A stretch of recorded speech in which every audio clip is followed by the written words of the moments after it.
Friends, இன்றைக்கி ஹெல்த்தியான beetroot pasta தான் எப்படி செய்யலான்னு பார்க்கலாம். அதுக்கு இந்த பீட்ரூட்டை நல்லா தோல் உரிச்சாச்சு. இப்போ சின்ன சின்னதாக கட் பண்ணிவிட்டு இதை ஸ்டீம் பண்ண ஆரம்பிக்கலாம்.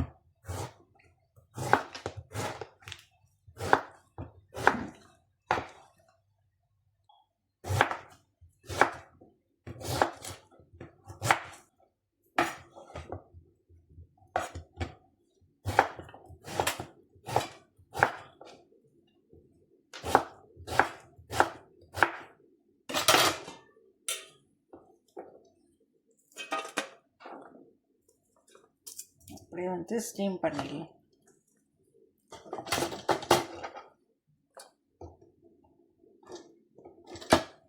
இதில் லைட்டாக உப்பு போட்டுடலாம்.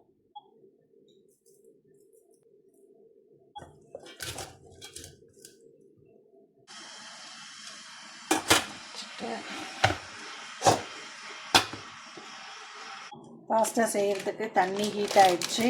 இப்போ நம்ம பாஸ்தா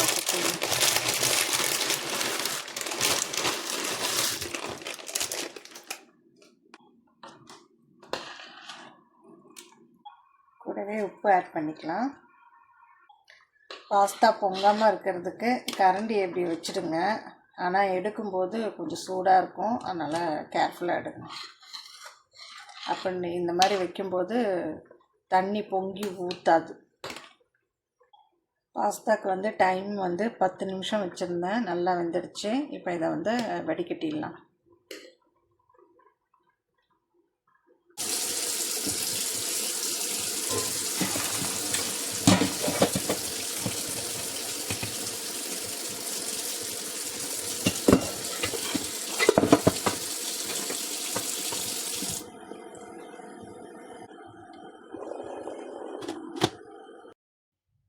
வேக வச்ச பீட்ரூட்டை மிக்சியில் போட்டு அரைச்சிக்கலாம்.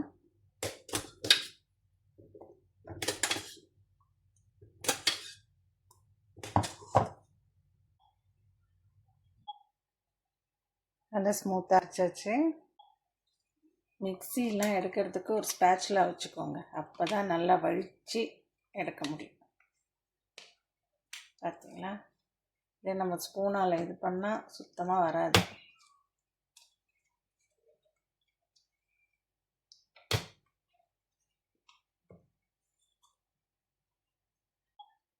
ஒயிட் சாஸ் செய்கிறதுக்கு முதல்ல பட்டர் ஆட் பண்ணிக்கலாம்.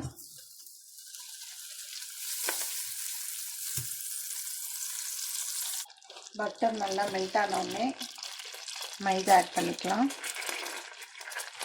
நல்லா ஒரு 2 ஸ்பூன் கிட்ட ஆட் பண்ணிக்கோங்க. இப்போது பால் ஆட் பண்ணிக்கோங்க. இந்த டைமில் பால் ஆட் பண்ணிவிட்டு விஸ்கால் நல்லா இது பண்ணுங்கள். அப்போ தான் அந்த கட்டி இல்லாமல் போகும்.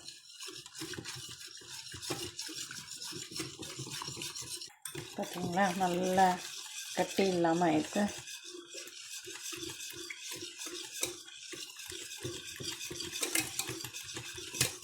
இன்னும் கூட பால் ஆட் பண்ணிக்கலாம்.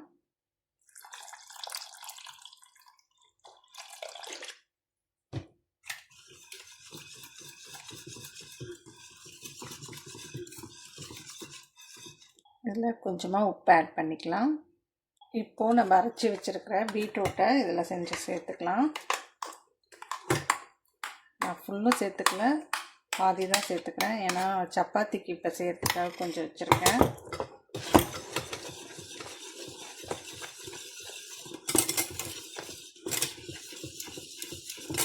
அவ்வளோதான். இப்போ கேஸை ஆஃப் பண்ணிக்கலாம்.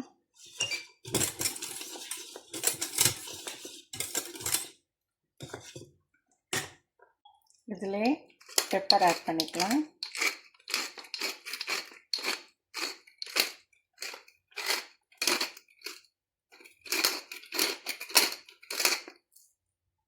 இப்போது வேக வச்சுருக்கிற பாஸ்தாவை இதோட ஆட் பண்ணிக்கலாம்.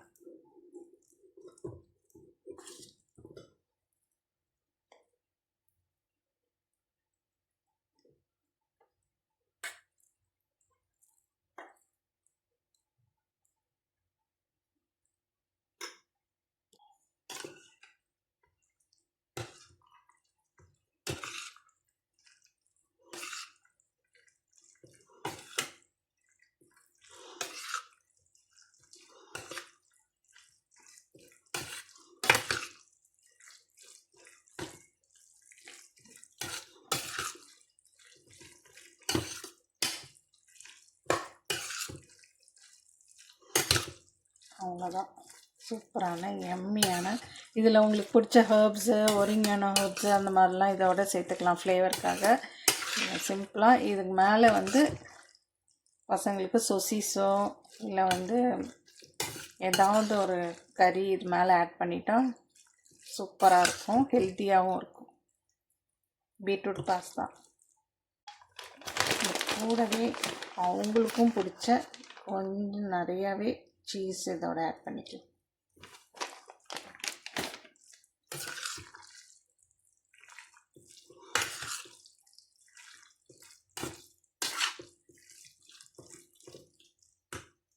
டேஸ்ட் பண்ணி பார்க்கலாம்.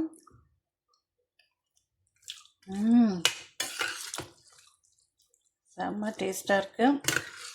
பட் ஆனால் பீட்ரூட்டோட ஃப்ளேவரும் செம்மையாக இருக்குது. கண்டிப்பாக பசங்களுக்கு பிடிக்கும். ஏன்னா அரைச்சதுனால பெருசாக தெரியாது, ஒயிட் சாஸ் மட்டும்தான் தெரியும். பசங்களுக்கு இதுக்கு மேலே இதை கொடுக்க போகிறேன். கூடவே பசங்களுக்கு இதை சேர்ப்பேன்.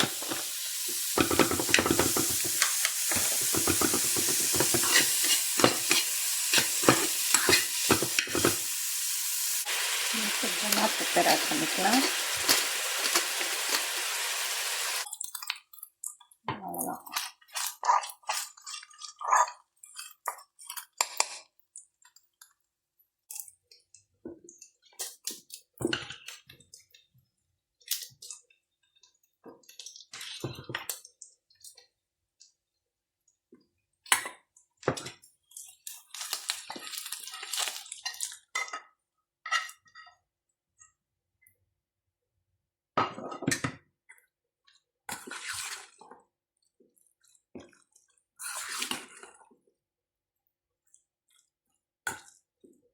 அவ்வளோதான்.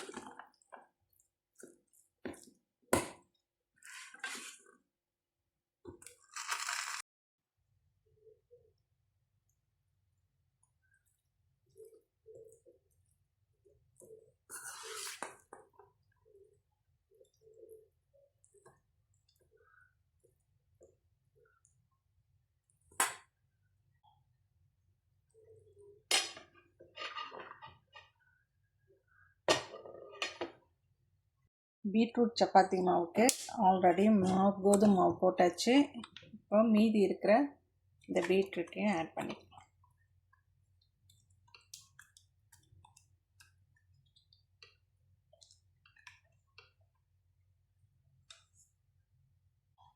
கொஞ்சமாக உப்பு ஆட் பண்ணிக்கலாம். இந்த ஈரத்துலேயே ஃபஸ்ட்டு பிசைஞ்சிக்கலாம். தேவைப்பட்டுச்சுன்னா தண்ணி விட்டுக்கலாம். பார்த்தீங்களா, இதுவே கரெக்டாக இருக்குது.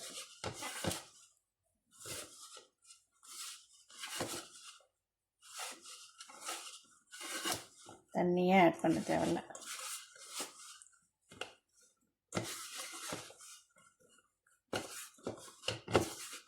கொஞ்சமாக எண்ணெய் மட்டும் ஆட் பண்ணிக்கலாம். தண்ணியே ஆட் பண்ணலைங்க, கரெக்டாக இருக்குது. உங்களுக்கு தேவைப்பட்டுச்சுன்னா நீங்கள் தண்ணி ஆட் பண்ணிக்கோங்க. அவ்வளோதான்.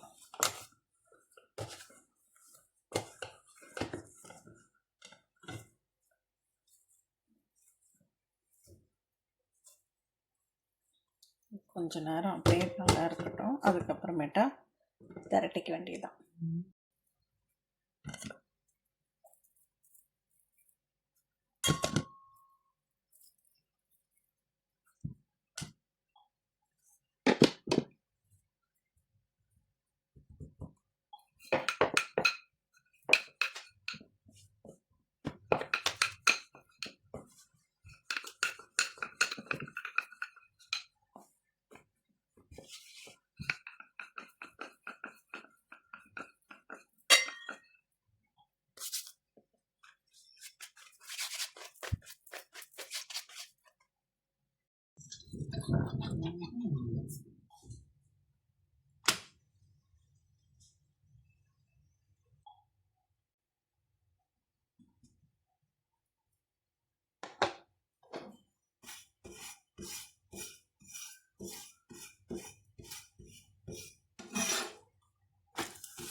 செம்ம சாஃப்டாக இருக்குங்க. கண்டிப்பாக ட்ரை பண்ணுங்கள் பீட்ரூட் சப்பாத்தியும்.